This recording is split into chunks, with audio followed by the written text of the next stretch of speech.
안녕하세요, 수험생 여러분. 지난 2024년 제3회 산업위생관리기사 기출보건문제의 해설을 시작하겠습니다. 제가 이제 기출문제라고 하지 않고 기출보건문제라고 한 이유는 이 문제가 수험생의 어떤 기억에 의해서만 정리가 돼가지고 제가 문제화 시켰기 때문에 실질적으로 100% 기출문제라고 보기에는 약간 좀 문제가 있다 이렇게 생각했기 때문에 기출보건문제 해설이라고 했습니다. 자, 그러면 지금부터 이제 기사 실기 첫 번째 문제를 시작하겠습니다. 가스상 유해물질을 측정하는 검지관 측정법의 장단점을 세 가지 적으시오.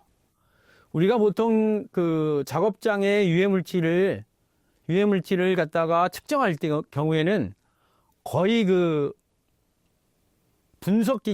기기 분석을 많이 합니다. 그렇지만 순간적으로 알아보거나 그 유해물질 농도가 어느 정도 정확하지는 않지만 존재하는가 알기 위해서는 검지관 측정법이라는 것을 많이 사용합니다. 그래서 이 검지관이라고 하면 어떻게 생각하면 이런 유리관이 있습니다. 이런 유리관에 이 안에 유해물질을 검지하는 알갱이들이 들어 있습니다. 그래서 측정할 때는 이 유리를 깨트리고 여기에 이제 피스톤, 수동으로 조작하는 피스톤을 달고 공기를 피스톤의 펌프를 쭉 빨아당깁니다. 그러면 여기서 공기가 들어오겠죠. 그러면 예를 들어서 산소가 여기 들어온다 그러면 이 속에 산소와 화학적인 반응을 일으키는 알갱이, 즉 검은색의 알갱이를 여기다가 삽입해 놓습니다. 그러면 그 검은색의 알갱이가 산소랑 결합해서 흰색으로 바뀌게 되거든요. 그러면 그 바뀌는 그 정도가 이만큼이냐 아니면 이만큼이냐에 따라서 이 검지관 겉표면에 몇 프로 산소가 몇 프로인가를 적어 놨습니다. 그래서 대략의 산소 농도를 갖다가 검지할 수 있는 그러한 유리관이 검지관입니다. 그래서 이 장단점은 어떻게 되냐면 장점은 일단 사용하기 간편합니다. 전문가가 아니라도 그냥 펌프를 잡아당길 수 있는 힘만 있으면 되고, 두 번째는 반응 시간이 빨라서 측정 결과를 즉시 알 수 있는데 정확하지는 않습니다. 그리고 이게 변하는 게 딱 여기서 검은색이 엮어서 딱 하는 게 아니라 이렇게 사선으로 또 변할 수 있습니다. 그럼 이거 반일 거나 뭐 이런 식으로 판단해야 되고, 세 번째, 숙련된 산업위생 전문가가 아니더라도 어느 정도만 숙지하면 사용할 수 있다. 방금 전에 말씀드린 거죠. 그 다음에 네 번째, 맨홀, 밀폐공간, 폭발성 가스로 인한 안전이 문제가 될 경우에 유용하게 사용해야 된다. 어떤 탱크가 있는데 내가 탱크에 들어가서 작업을 하려고 그러는데 그 속에 산소의 농도가 보통 산소 결핍 장소는 18% 미만이거든요. 18%보다 안 되면 내가 거기서 산소 호흡기나 공기 호흡기 또는 송풍 마스크 같은 걸 사용하지 않고 작업하면 나는 이제 얼마 있다 질식돼 죽거든요. 그러기 때문에 미리 산소가 농도가 얼마냐 이런 걸 갖다 파악하기 위해서 맨홀이나 밀폐공간이나 폭발성 가스로 인한 안전이 문제가 될 경우 유용하게 사용되는 장점이 있습니다. 그래서 이제 장점은 세 가지만 쓰라는데 요 네 가지 정도 썼는데 이 네 가지 중에 세 가지만 쓰면 됩니다. 또 말이 또 비슷하면 다 이제 세 점이 정답으로 되고요. 단점은 단시간 아주 짧은 측정에만 가능하고요. 두 번째, 측정 물질이 미리 동정이라는 건 뭐냐면 이 가스상 물질과 이 안에 있는 알갱이가 결합할 수 있어야 돼요. 서로. 만약에 이 검지관이 산소를 측정하기 위한 건데 여기에 뭐 CO2를 빨아들인다 그러면 색깔 변화가 없어요. 아예. 아무런 변화가 없습니다. 그래서 두 가지 가스상 물질과 이 검지관 안에 있는 그 가스상 물질과 결합할 수 있는 동정이 되어 있어야 측정이 가능하고요. 그 다음에 세 번째, 근로자에게 노출된 TWA, 시간 가중 평균 농도죠. 를 측정하는 데 불리한 측면이 있어요. 왜냐하면 이 TWA는 8시간 기준으로 해가지고 시간대별로 측정하는 건데 이건 아주 짧은 시간에 측정하는 거기 때문에 불리한 측면이 있고요. 네 번째, 민감도, 특이도가 낮아요. 그래서 고농도에만 적용이 가능하고 오차가 굉장히 크다는 거, 이게 가장 큰 단점이 될 수 있어요. 그 다음에 색변화, 이 색깔이 변한다 그랬죠. 검은색에서 흰색 산소 같은 경우에 변할 때 주관적으로 읽을 수 있어 판독자에 따라 변이가 심하다. 그래서 이게 딱 똑부러지게 여기서 색깔이 딱 변하면 되는데 색깔이 이렇게 변할 수도 있고 이렇게도 변할 수가 있어요. 그래서 읽는 사람에 따라서 조금 오차가 있다 얘기할 수 있고, 또 한 검지관으로 단일 물질만 측정이 가능하며 각 오염 물질에 맞는 검지관을 선정해야 되는 불편함이 있다. 이게 이제 2번이랑 비슷한 의미예요. 그래서 요 단점은 굉장히 많이 써놨는데 요 중에서 3가지 꼭 하고, 여기서 이제 반드시 들어가야 될 게 이제 4번이 굉장히 중요하고요. 1번도 중요하고 2번, 1, 2, 3, 1, 2, 4번 정도가 굉장히 핵심적인 단점이 될 수 있습니다. 다음 문제입니다. 다음은 일반 건강 진단 결과에 따른 사후관리 지침에 따른 여기서 정의한 사후관리 조치가 뭐냐, 그걸 갖다 물어보는 건데, 요거 이제 법에 나오는 그 지침에 나오는 거거든요. 그래서 제가 이제 생각할 때, 이 기사시험 이 3회에서 또 2회도 그렇고 실기인데도 불구하고 고시나 이런 지침에서도 나오는구나. 이걸 많이 올해 느꼈어요. 그건 뭐냐면, 이런 기사, 산업위생관리 기사 정도가 되면 이 정도는 알아야 되지 않느냐 해가지고, 추세가 그러한 법에서도 좀, 지침에서도 많이 나온다는 거 좀 기억하시고, 일단 기출된 문제는 확실히 좀 알고 올해 여러분들이 실기 문제를 대했으면 좋겠습니다. 그래서 사후관리 조치란 뭐냐? 사업주가 건강진단 실실 결과에 따라, 이건 법에 나온 그대로니까 작업장소의 변경 또는 작업 전환, 또 근로시간의 단축, 야간 근무 제한, 작업환경 측정, 시설 설비 설치 또는 개선, 건강상담, 보호구 지급 및 착용 지도, 추적 검사, 근무중 치료 등 근로자의 건강관리를 위해 실시하는 조치를 말한다 그랬는데, 사실 이게 이제 기출 보건 문제잖아요. 그래서 제가 이제 작업장소의 변경하고 근로시간의 단축으로 이렇게 했지만 얘가 나올 수도 있었던 거예요. 그 다음에 얘도 나올 수 있고. 그래서 요 내용들을 여러분들이 좀 확실히 알아두셨으면 좋겠다, 이런 바람이 있습니다. 다음 문제입니다. 어떤 작업장의 아세트알데히드 취급 작업자가 그 유해 물질에 노출 시 실시해야 하는 건강진단의 명칭과 배치 후 첫 번째 건강진단 시기 및 주기를 적었어요. 이것도 아까 문제랑 비슷한 맥락이에요. 이것도 그 고시에 나오는 그런 문제인데, 이러한 그 아세트알데히드 취급 작업자가 그 유해 물질을 실시하는 건강진단의 명칭은 특수 건강진단입니다. 이 아세트알데히드라는 물질이 굉장히 유독 물질이기 때문에 특수 건강진단을 해야 되고요. 그 다음에 배치 후 첫 번째 건강진단 시기 및 주기는 여기 이제 표가 돼 있습니다. 표가 돼 있어가지고 물질마다 이게 건강진단명이 있고 그 실시 주기와 시기를 갖다 해놨는데, 아세트알데히드는 6개월 이내 배치 후 건강진단을 해야 되고, 주기는 12개월, 즉 1년마다 한 번씩 이러한 아세트알데히드를 취급하는 작업자는 꼭 건강진단을 해야 된다. 이게 했는데, 이제 지금 이 문제에서는 3회에서는 아세트알데히드가 나왔지만 다음에서는 이 물질이 좀 바뀔 수 있어요. 그러니까 반드시 여러분들이 이러한 그 유형의 문제를 갖다가 법에서 찾아가지고 확실히 좀 여러분들이 익혀두시면 좋겠습니다. 다음 문제입니다. 대기압 1atm을 유지하는 화학공장에서 환기장치를 설치가 어려워서 유해성이 적은 유기용제를 사용하자 할 경우 A 유기용제와 B 유기용제를 갖다가 이제 선택하려고 했어요. 그래서 A 유기용제의 포화 증기압과 허용 증기 농도가 허용 농도는 1000ppm, A는 100ppm, 포화 증기압은 25mHg, 또 B는 350ppm, 포화 증기압은 100mHg. 이런 경우에 문제를 봅시다. A 유기용제의 증기 포화 농도 ppm이 얼마냐? 그래서 증기 포화 농도를 구하는 공식을 알고 있느냐? 물론 간단하지만.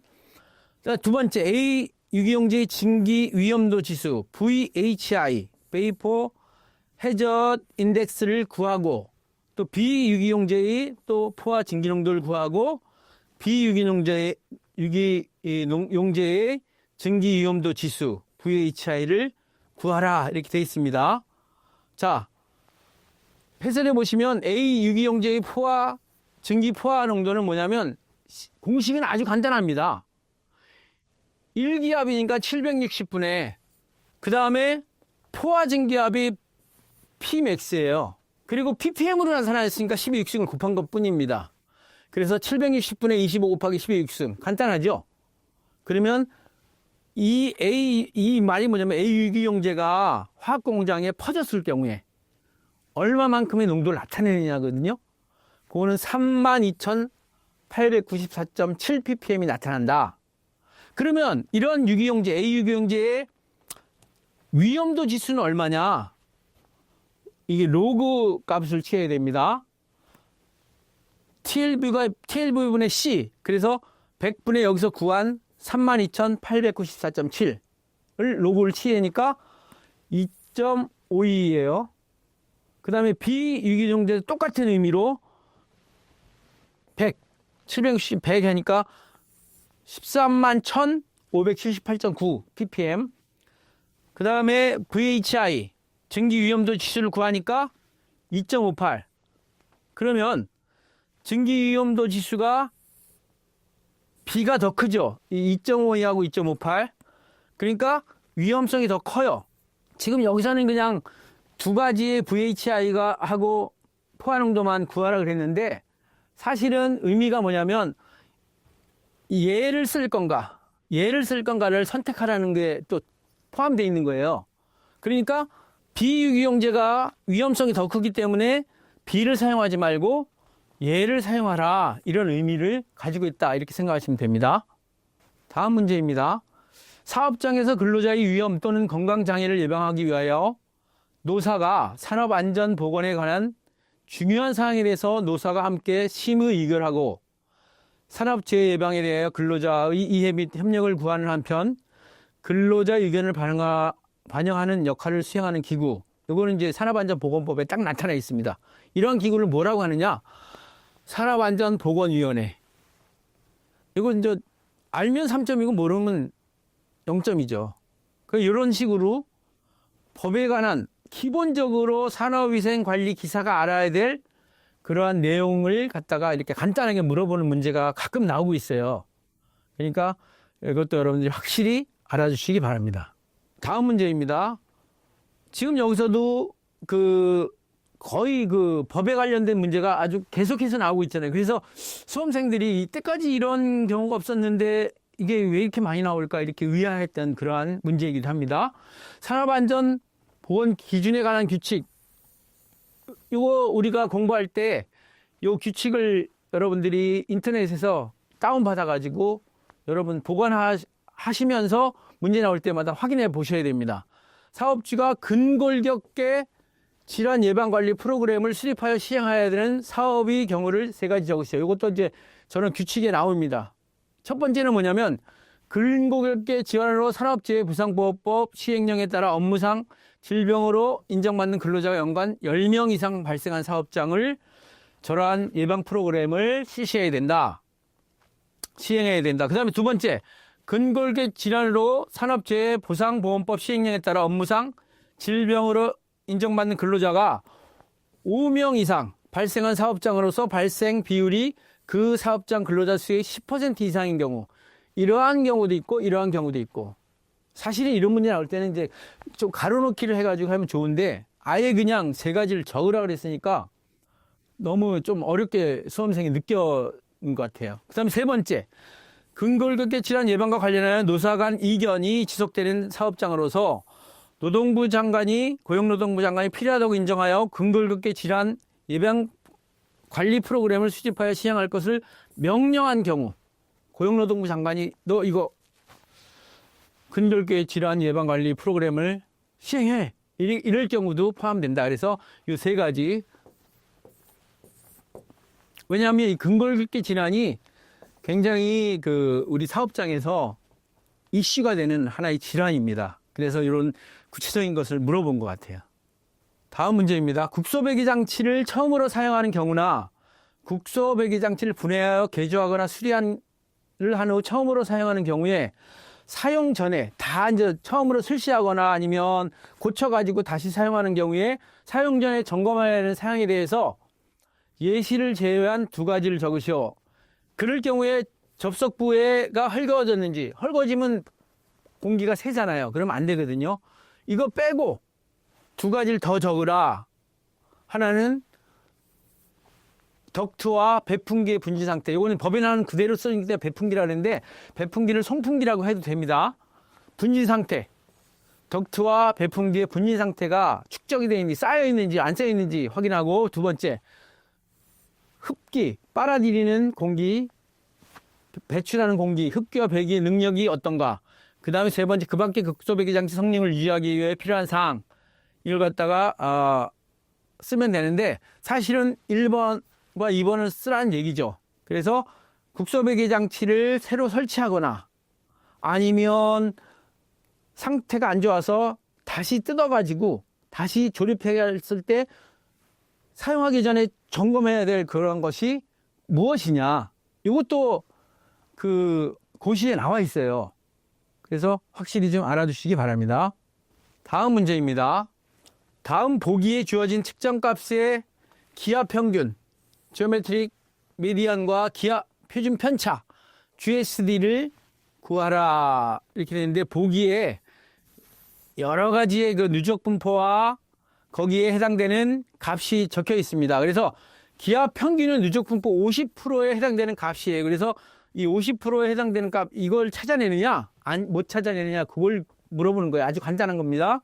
그래서 0.2 마이크로그램 퍼 세제곱미터고, 기압 표준 편차는 50%에 해당되는 그 값, 0.2분의, 그 다음에 84.1에 해당되는 값 0.8 해가지고 4 마이크로그램 퍼 세제곱미터. 요거는 이제 어떤 미국의 학자가 요런 값을 다 구해가지고 요 84.1과 50%를 누적 분포 그래프를 보고 이렇게 논문에 정의한 것입니다. 그래서 그 퍼센테이지에 해당되는 값을 알고 있느냐를 가지고 기압 평균을 구할 수 있느냐, 기압 표준 편차를 구할 수 있느냐, 이거 물어본 거기 때문에 계산식은 그렇게 어렵지 않아요. 여기 50%, 84.1, 이걸 알고 있느냐, 이걸 물어보는 것입니다. 이것도 이런 형태의 문제는 거의 제가 본 적이 없는데 이것도 아주 좀 신박한 문제의 하나일 수 있기 때문에 여러분 잘 알아두시기 바랍니다. 다음 문제입니다. 옥내 고온 작업장의 온도를 측정한 결과 건구 온도가 28.3도씨, 자연 습도 온도 21.7도씨, 흡구 온도 31.4도씨였다. 습구 온도 지수, 그걸 갖다 우리는 WBGT 도치라고 하는데 이게 얼마냐? 문제에서 이거 중요합니다. 옥내. 그러니까 WBGT는 옥내냐 또는 실내냐, 또는 태양광선이 내리쬐지 않는 그늘, 여기 아닌 그늘이냐, 아니면 옥외냐, 여기 태양광선이 있느냐, 이 두 가지는 알아서 공식이 확연하게 차이가 됩니다. 그래서 지금은 옥내를 말하는 거잖아요. 옥내니까 옥내 또는 태양광선 내리쬐지 않는 옥외 장소. 그러니까 WBGT 공식은 요겁니다. 요거는 이제 건구 온도는 필요 없어요. 옥내는. 그래서 대입하면 24.6 WBGT인데 만약에 옥외일 경우에 WBGT는 0.7, 0.2, 0.1, 이렇게 됩니다. 그래서 요거 다 더하면 1이 되고요. 얘도 1이 되잖아요. 0.7, 0.4 요거 1이 되잖아요. 그렇죠? 그리고 옥 외에는 자연 습구 온도, 여기 자연 습구 온도, 그다음에 여기는 흑구 온도, 여기는 건고 온도. 이렇게 태양 광선이 내리쬐면 이런 식으로 세 가지 온도가 다 사용되고요. 0.7, 0.2, 0.1. 그다음에 옥내는 0.7, 0.3 하나가 필요 없어요. 건고 온도가. 그렇게 했는데 이러한 그 문제도 제가 정리하다 보니까 한 번도 빠지지 않고 나온 문제예요. 실기나 필기나. 꼭 알아주시길 바랍니다. 그리고 이 WBGT라는 게 뭐냐면 그 고열 작업장 있죠. 고열 작업장. 열이 많이 발생되는 작업장에서 WBGT의 이 숫자의 기준이 있습니다. 그래서 이 기준을 가지고 1시간 일하고 15분 쉬고 또는 15분 일하고 1시간 쉬고 이러한 기준이 있기 때문에 이 WBGT를 구하는 문제가 많이 나오고 있습니다. 꼭 이 식을 기억해 주시기 바랍니다. 다음 문제입니다. 다음 그림은 여과 집진기에서 입자상 물질의 입경에 따른 집진 원리를 설명한 것이다. 보기를 참고하여 번호에 적합한 포집 기전. 그러니까 포집하는 그 원리는 뭐냐? 이걸 물어본 거거든요. 그래서 요 1번. 그러니까 여과 집진기가 입자상 물질을 얘기하는 거예요. 입자상 물질에 0.1 마이크로메타보다 적을 때에 어떠한 그 포집 원리를 가지고 있느냐. 또 이 0.3하고 뭐 한 요 정도 중간일 경우에는 어떤 포집 기전, 그 다음에 큰일 경우에는 어떤 포집 기전을 가지고 있느냐. 이 보기 안 줘도 되는데 보기를 줬어요. 그러니까 첫 번째 1번은 뭐냐면 아주 적은 입자상 물질은 확산, 디퓨전으로 이 3번에 해당되는 겁니다. 이건 제가 이제 요거는 제가 이제 설명을 하려고 덧붙여 놓은 거예요. 해설을 하려고. 입경이 0.1 마이크로 이하의 미세한 먼지는 입자가 유선을 따라 운동하지 않고 불규칙적인 운동, 즉 브라운 운동, 제멋대로 운동, 분자와 같은 운동을 하기 때문에 그러한 운동을 하면서 그 여제에 부착이 돼요. 그래서 확산이에요. 그래서 1번은 기억이고요. 그 다음에 두 번째 2번은 뭐냐면 2번은 확산과 간섭. 이 확산하고 디퓨전하고 간섭이라고 해가지고 간섭은 뭐냐면 부딪혀가지고 포집되는 건데 이게 두 가지가 같이 작용이 돼요. 간섭하고. 그 다음에 3번은 요 아주 큰 것들은 뭐냐면 간섭과 간섭 충돌. 이것도 그 여제에 부닥치는데 여기 이 그림을 봅시다. 예를 들어서 관성 충돌, 인펙션이란 건 뭐냐면 입경이 1마이크로 이상이 비교적 크고 비중이 큰 입자가 여과제를 통과하는 배출가스 유선에 의해 유선에 관계없이 관성에 의해서 섬유층에 직접 충돌하여 부착하는 원리. 올라오다 여기 꽉 부닥쳐가지고 막혀서 여기 그냥 달라붙는 거고요. 그래서 이제 영어로는 인펙션이라고 하고, 그 다음에 차단은 인터셉션. 0.1에서 1마이크로메타. 차단하고 간섭하고 거의 비슷해요. 그래서 섬유와의 접촉에 표집되는 원리로 여과 집진기가 가장 효과적인 집진 작용이다 해서 인터셉션, 차단, 그 다음에 디퓨전 여기 같이 작용하고요. 그 다음에 3번의 큰 입자들은 마찬가지로 관성 충돌이고요. 그 다음에 요거 지금 요거 설명 확산은 뭐냐면 아주 그냥 입자들이 지멋대로 운동을 하면서 그냥 달라붙는 거예요. 그래서 이런 세 가지 형태를 좀 띄고 있는데, 자, 1번의 포집 기전, 2번의 포집 기전, 3번의 포집 기전이 무엇이냐를 갖다가 여기서 이제 고르는 거예요. 그래서 1번은 기억, 2번은 리을, 3번은 미음. 이렇게 이제 하시면 되겠습니다. 예, 다음 문제입니다. 덕트의 속도압이 12mm H2O, 후드의 압력 손실이 20mm H2O일 때 후드의 유입 개수는 물어봤습니다. 이 덕트하고 후드가 같이 나올 때는 이 후드의 유입 개수를 구해야 되는데, 후드의 유입 개수 구할 때 후드의 정압 구하는 공식이 굉장히 중요합니다. 정압은 SP라고 그랬죠. Statistic Pressure라 해가지고 SP라고 하고, H자를 쓴 거는 후드를 의미합니다. 요거는 여기 나와 있는 것처럼 동압에다가 1 플러스 이 F는 뭐냐면 유입 손실 계수예요. 유입 계수가 아니라 유입 손실 계수. 근데 이 F는 요 공식도 굉장히 중요합니다. 유입 손실 계수 분의 1 마이너스 1이라는 요 공식도 굉장히 중요합니다. 그래서 여기다가 F를 대입하면 이 식에서 대입하면 VS pH 유입 후드의 압력 손실이 20이고요. 그 다음에 속도압이 12라고 그랬잖아요. 그리고 1 플러스 F 요 값을 여기다 대입합니다. 요 식에서 변수는 하나죠. 유입계수 C. 그래서 유입계수 C를 구하면 0.77이 됩니다. 그래서 이 유입계수가 1이 될 때 굉장히 양호한, 그래서 좋은 그런 유입계수가 되는데, 유입계수가 1에 가까워져야지 좋은 그러한 그 유입이 되는 것입니다. 그래서 여기 이 계산 문제에서는 이 공식 정확히 알고 있는지, 그 다음에 이 F값을 구하는 유입계수와 유입손실계수 간의 관계식, 이거 굉장히 중요한 식입니다. 국소배기 장치에서 아주 기본적으로 나오는 식이기 때문에 잘 알아두셔야 합니다. 다음 문제입니다. 소음의 음압 수준이 96dB이고 작업자는 기덕계의 그 소음을 줄여주는 그러한 비율이 꼭 기덕계를 판매할 때 저 숫자가 주어져야 된다 그랬죠. 그게 19였습니다. 이걸 착용할 때 기덕계 착용에 따른 차음 효과와 작업자에게 노출되는 음압 수준은 이거는 그 미국의 OSHA 미국 산업안전보건청에서 제시된 기덕계를 판매할 때 그 소음을 얼마만큼 줄일 수 있느냐 이 식이 있습니다. 그거는 뭐냐면 여기 나온 것처럼 NRR에다가 7을 빼고, 이건 정해진 숫자이기 때문에 실험에 의해서 나온 숫자이기 때문에 7은 픽스입니다. 그리고 0.5를 곱합니다.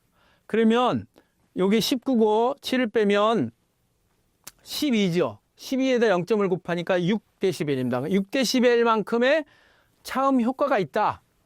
그러니까 처음에 96이니까 6dB만큼 차음 효과가 있으니까 맨 작업자의 귀로 들리는 소리는 90dB이 된다. 그래서 이러한 그 기덕계의 차음 효과에 따른 음압 수준을 묻는 문제 가끔 잘 나오니까 공식을 확실히 좀 알아두시기 바랍니다.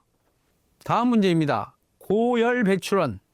이 아닌 고열 배출원이 아니에요. 그러니까 보통 우리가 이러한 그 캐노피형 후드에 여기 고열 배출원이 뭐 원이거나 네모날 때 고열은 어떻게 해요? 항상 위로 올라가죠.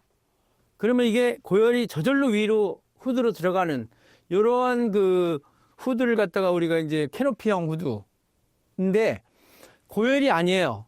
그러니까 여기서 이제 빨아들이는 흡입되는 힘에 의해서 여기서 발생되는 오염물질 위로 빨려 들어간다는 그러한 캐노피형, 외부식 캐노피형 후드를 설치했는데, 여기서 이 배출원하고 후드의 개구면의 높이가 h고, 그 다음에 이 후드가 여기서 보니까 일직선으로 되어 있지만 밑에서 볼 때는 네모난 후드라는 의미예요. 그래서 이 변이 길다 그런 게 장변, 여기 짧다 그러면 단변, 이렇게 해가지고 장변이 2.5m, 단변이 1.5m인 외부식 캐노피형 후드를 설치했다. 여기서 캐노피라는 것은 뭐냐면 위에 덮어 씌우는 걸 캐노피라고 합니다. 높이가 h가 0.7, 여기 0.7m일 때 소요 통풍량 Q는 얼마냐? Q는 얼마냐? 이거 물어본 거거든요. 그때에 여기에 후드 속으로 들어가는 오염물질이 들어가는 속도가 0.3m/s이다. 이 문제 잘 판단하셔야 되는 게 뭐냐면 외부식 캐노피형 후드의 장변의 길이 L하고 그 다음에 요 높이 L분의 H의 비율이 굉장히 중요합니다. 왜냐하면 요 L분의 H가 0.3 이하일 때, 0.3 이하일 때는 토마스식을 쓰느냐, 뭐 델라벨레식을 쓰느냐, 이게 달립니다. 근데 이 토마스식은 굉장히 복잡한 식이에요. 근데 델라벨레식은 약간 덜 복잡한 식인데, 자 봅시다. L분의 H, 즉 L이 2.5m고 H가 0.7m인데 0.28이라 0.3보다 적죠. 그럴 때는 델라벨리식을 적용합니다. 델라벨리. 이 델라벨리라는 교수인데 미국 캘리포니아 공과대 교수인데 이분이 여러 번 실험을 해가지고 이 식을 갖다가 밝혀낸 건데, 즉 뭐냐면 이 식이에요. 소요 송풍량은 이 60은 미니트, 퍼 미니트를 계산하기 위해서 60을 곱했고요. 거기에 1.4 곱하기 2, 요거는 하나의 그 개수입니다. 개수. 그냥 딱 정의된 개수고, 2에다가 L 플러스 W. 그러니까 이 단변이 W고, 이 장변이 L이거든요. 그러니까 장변과 단변을 더한 값에다가 그 다음에 이 높이 H를 곱하고 그 다음에 제어 속도를 곱한 요 식이에요. 요 식에다가 이 식을 숫자를 다 대입하니까 분당 141.42 세제곱미터 퍼 미니트의 그 소요 송풍량이 나옵니다. 그래서 이 델라벨리식 굉장히 중요합니다. 단 조건이 뭐라고요? L분의 H가 0.3 이하일 경우에만 이 식을 사용하고, 이상일 경우에는 토마스식이라는 굉장히 그 복잡한 식을 또 사용하게 된다는 거 기억하시고 이 문제를 잘 풀어주시기 바랍니다. 다음 문제입니다. 무지향성. 이런 말을 갖다 의미를 여러분들이 파악을 해야 돼요. 무지향성. 어떤 방향으로 가는 그 방향이 없다는 얘기예요. 예를 들어서 여기 소음이 발생해요. 그러면 이 소음이 사방팔방으로 다 퍼진다는 의미를 말해요. 무지향성. 그 다음에 점음원이라는 것은 뭐냐면 멀리서 볼 때는 하나의 점으로 보이는, 스피커가 저 멀리 있으면 그게 하나의 점으로 보이기 때문에 점음원. 음원에는 점음원, 그 다음에 선음원, 면음원, 이 세 가지가 있습니다. 점음원은 발생원이 하나일 경우에, 그 다음에 선음원은 뭐냐면 발생원이 기차같이 굉장히 긴, 또는 고속도로에 차가 많이 있어가지고 거기서 소음이 발생되면 선음원. 면음원은 굉장히 큰 면적의 스피커가 여러 대 있어가지고 한꺼번에 소리가 날 때. 그러니까 거의 면음원은 우리 일상생활에서는 거의 발생되지 않고, 저기 대북방송이나 대남방송 할 때의 면음원이라고 생각하면 되고, 선음원은 자동차가 굉장히 많이 있는 도로 또는 열차 이렇게 생각하면 되고, 우리가 보통 취급하는 건 점음원이에요. 그런데 이 공간, 이 소리가 나는 공간이 자유공간이 있고요. 자유공간인 사방팔방으로 소리가 퍼져나가는 거고, 그 다음에 반자유공간이 있어요. 반자유공간은 뭐냐면 어떤 바닥에 발생원이 있어가지고 이 밑으로는 소리가 안 퍼져요. 자유공간의 반만 퍼져. 그리고 4분의 1 자유공간 뭐 이런 것도 있어요. 하여튼 그러한 자유공간에서 음향 출력이 1W인 소음원으로부터 35m 떨어진 지점에서의 음압 수준은 얼마냐 하니까, 음향 출력이 굉장히 중요한데 음향 출력을 알면 소리가 몇 데시벨이 나는 걸 알 수 있어요. 그런데 그 발생원에서 몇 메타 떨어진 지점에서의 음압 수준을 계산하는 식이 있습니다. 물론 여기에서 이제 공기의 밀도를 주어지고, 그 다음에 공기의 소리의 속도 344.4m/s 일 거가 주어졌는데, 이러한 공기의 밀도와 공기의 속도를 이용해 가지고 음압 수준을 계산하는 건 굉장히 복잡하고, 또 식이 아주 굉장히 알아야 될 게 많습니다. 그런데 여기서 점음원, 자유공간, 무지향성일 때의 이 공식이 굉장히 중요합니다. 이거 SPL이, 그러니까 음압 수준을 말해요. PWL은 뭐냐면 파워 레벨이라고 해가지고 음향 출력을 알면 구할 수 있습니다. 즉 PWL, 음향 출력 레벨이라고 하는 파워 레벨은 10로그 W5분의 W예요. 그런데 보통 우리가 인간의 귀로 들을 수 있는 가장 작은 음향 출력은 뭐냐면 10의 마이너스 12승 와트예요. 10의 마이너스 12승 와트를 정상적인 귀에서는 인지를 해요. 근데 지금 문제에서 1와트라고 그랬어요. 그러면 PWL은 얼마냐면 10의 마이너스 12승분의 1이니까 이거 뭐 계산기를 안 해도 돼요. 위로 올라가니까 120이거든요. 그래서 120데시벨. 그래서 PWL 대신에 120 집어넣고 그 다음에 20로그 R이에요. 20로그 여기 R은 뭐냐면 떨어진 거리. 그 음원에서 떨어진 거리. 지금 35m 떨어졌다 했죠. 그래서 35를 대입하고요. 그 다음에 11을 빼줍니다. 자유공간에서만 그래요. 한번 생각해 보세요.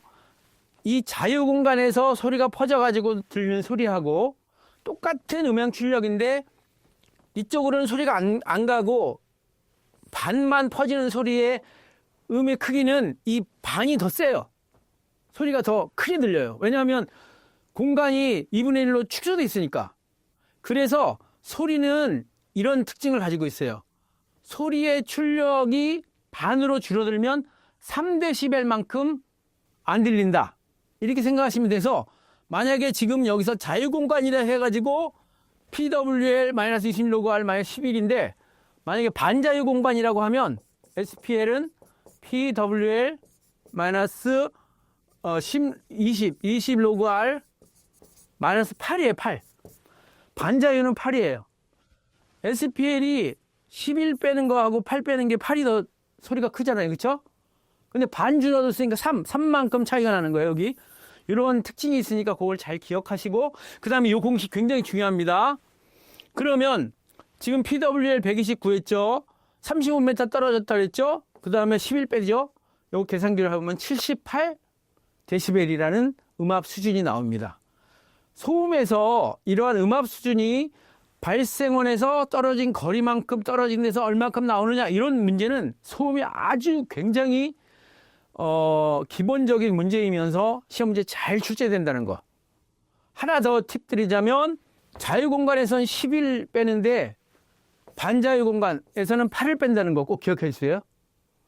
다음 문제입니다. 사업장 위험성 평가에 관한 지침에서 위험성 평가를 실시할 때 사업주가 해당 작업에 종사하는 근로자를 참여시켜야 될 경우 3가지.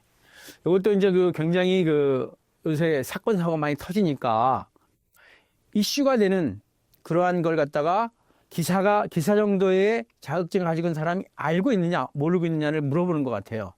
그래서 이러한 지침도 잘 알아두셔야 되는데 이 3가지 중에 하나는 뭐냐면 유해, 위험 요인의 위험성 수준을 판단하는 기준을 마련하고 유해 위험 요인별로 허용 가능한 위험성 수준을 정하거나 변경하는 경우에는 반드시 해당 작업에 종사하는 근로자를 참여시켜야 돼요. 여기 법에 나와 있습니다. 2번째, 해당 사업장의 유해 위험 요인을 파악하는 경우. 그 다음에 3번째, 유해 위험 요인의 위험성이 허용 가능한 수준인지 여부를 결정하는 경우. 위험성 감소 대책을 수립하여 실행하는 경우. 위험성 감소 대책을 실행 여부를 확인하는 경우. 이러한 5가지의 경우에는 반드시 사업주가 해당 작업에 종사하는 근로자를 참여시켜야 합니다. 그러면 유해하고 위험하고의 뜻이 차이가 뭐냐? 그냥 쉽게 얘기하면 유해는 우리 몸에 영향을 미쳐가지고 해롭게 된다는 거예요. 위험은 뭐냐면 어떤 화학물질이 그 독성이 있느냐 없느냐, 위험하냐 아니냐 이런 걸 따지는 거예요. 그러니까 유해가 한 발짝 더 우리 근로자에게 다가오는 그런 위험성이 있다고 생각하시면 돼요. 그렇게 그냥 쉽게. 그렇지만 이제 정확한 뜻을 위해서는 다시 한번 이 낱말 뜻을 한번 여러분들이 파악하고 준비하셔야 됩니다. 지금 여기 5가지 참여시켜야 될 경우 중에 3가지만 쓰면 6점이고 1가지만 쓰면 2점 해가지고 3가지 6점 이렇게 되겠습니다. 예, 다음 문제입니다. 분진 발생 작업장에서 분당 2.5리터의 유량으로 8시간 동안 시료를 포집하고 시료 채취 전과 후의 무게를 여과지 무게를 측정한 결과 각각 0.0721과 0.0728. 당연히 후의 무게가, 여과지의 무게가 더 많겠죠. 그럴 경우에 작업장 분진 농도 mg per 세제곱미터는 얼마냐? 그럼 먼저 공기 채취량을 구해야 됩니다. 그 공기 채취량이 여기 분모에 있죠. 그래서 2.5 리터 per minute에 8시간. 그리고 이 8시간을 분을 고쳐야 되니까 60을 곱했죠. 그리고 리터를 세제곱미터로 바꿔야 되니까 10의 마이너스 3승, 즉 1000으로 나눠줬어요. 여기까지 이해가 되겠죠? 그 다음에 분자는 후의 무게에서 전의 무게를 빼고요. g이니까 mg을 고치기 위해서 1000을 곱했습니다. 이렇게 해서 계산하니까 0.58mg per 세제곱미터 이게 되겠습니다. 이렇게 간단한 문제입니다. 사실은. 다음 문제입니다. 사업장에 작업환경 측정 결과를 기록한 서류는 보존적으로 하는 보존을 포함하고 기간은 몇 년 동안 보존해야 되느냐. 이거는 법에 산업안전보건법 시행규칙 제241조에 서류에 보존해서 작업 측정, 환경 측정 결과를 기록한 서류는 보존을 5년으로 한다 했어요. 다만 고용부 장관이 정하여 고시하는 물질, 굉장히 유독한 물질이나 이슈되는 물질은 뭐 30년까지는 하지만 기본적으로는 5년이라는 거 꼭 알아두시고, 이것도 기사로서의 이 법을 알고 있느냐 모르고 있느냐를 간단하게 물어보는 것 같아요. 이런 형태의 문제가 가끔 나오니까 이런 법에 대한 문제는 여러분들이 좀 확실히 알아두셔야 되겠습니다. 다음 문제입니다. 작업장 내의 열 부하량이 시간당 15만 킬로칼로리, 외부의 기온이 20도, 작업장 내의 기온이 35도일 경우에 이때의 전체 환기에 필요한 환기량은 몇 세제곱미터 per minute인가? 이거는 고열 작업장에서 어떤 그 방열 목적으로 위한 필요 환기량을 구하는 공식, 요 굉장히 중요한 공식입니다. Q는 0.3, 그 기온하고 작업장의 온도차 분의 열 부하량. 그래서 15만 나누기 0.3 곱하기 35 마이너스 20 하고 요거 시간이니까 분으로 고쳐야 되니까 60을 곱했습니다. 그래가지고 계산하니까 556.56 세제곱미터 per minute의 그 전체 필요 환기량이 계산이 되고 있습니다. 항상 계산 문제는 계산하고 나서 검사를 해보셔가지고 이 Q값은 거의 100단위로 나와 있는지, V값은 아까 얘기한 것처럼 덕트에서는 15에서 30 정도 사이에 있는지 이런 걸 확인해가지고 그 값이 안 나오면 다시 공식이 틀렸든지 계산기를 잘못 눌렀든지 하는 둘 중에 하나니까 여러분이 잘 계산 공식을 확인하시기 바라고, 지금 이 3회 문제, 실기 문제, 계산 문제는 거의 공식이 아주 간단합니다. 그래서 조금 쉽게 출제된지 몰라도 하여튼 그 간단한 문제일수록 틀릴 경우가 많으니까 확실히 공식을 파악하셔서 잘 계산해서 확실한 답을 적어 놓으시길 바랍니다. 다음 문제입니다. 특정 작업에 대한 작업 방법, 순서 등 표준화된 작업 절차 및 매뉴얼에 따라 일관된 작업을 지시할 목적으로 해당 절차 및 수행 방법 등을 상세하게 기술한 문서를 우리는 표준 작업 지침서, SOP라고 해요. Standard Operating Procedure라고 해가지고 표준 작업 지침서 또는 표준 작업 절차서라고 합니다. 이것도 그냥 단답형 문제예요. 그러니까 좀 알아두시고, 아, 이런 것들이 있구나. 그러면 이제 답만 알아두시는 게 아니라 뭐 인터넷 같은 데서 이걸 한번 쳐가지고 이게 과연 무엇인가를 한번 확인해 보는 것도 공부하는 방법에 굉장히 중요합니다. 다음 문제입니다. 직업성 피부 질환. 일어나는 작업장에서 발생한 피부암을 유발하는 피부암을 유발하는 색소 침착 물질 2가지와 색소 감소 물질 2가지. 이런 문제는 거의 오래간만에 출제되는 문제 중에 하나인데요. 그리고 그에 따른 보호 조치 2가지를 설명하시오. 그래서 각각 1점씩 부여했는데, 색소 침착 유발 물질은 피치, 타르. 왜 우리가 아스팔트 만들 때 그 까만 그 액체 넣잖아요. 그런 게 이제 피치, 타르, 석유를 다 정제하고 찌꺼기를 의미합니다. 거의. 그 다음에 파라핀유. 이런 것들이 우리 몸속에 피부에 닿으면 피부의 색깔이 색소 침착이 돼가지고 시꺼멓게 변하죠. 그런 거고, 그 다음에 또 방사선 노출에 축적된 양, 이런 것도 색소 침착 유발 물질인데, 물질이라고 그랬으니까, 이 방사선 노출 같은 경우는 좀 물리적인 그런 인자거든요. 그거 알아두시고, 두 번째, 색소 침착 감소. 물질은 모토, 벤질, 에테르, 석탄, 화합물. 이거는 그냥 외워두시는 게 낫겠습니다. 그 다음에 거기에 따르는 보호 조치는 보호구의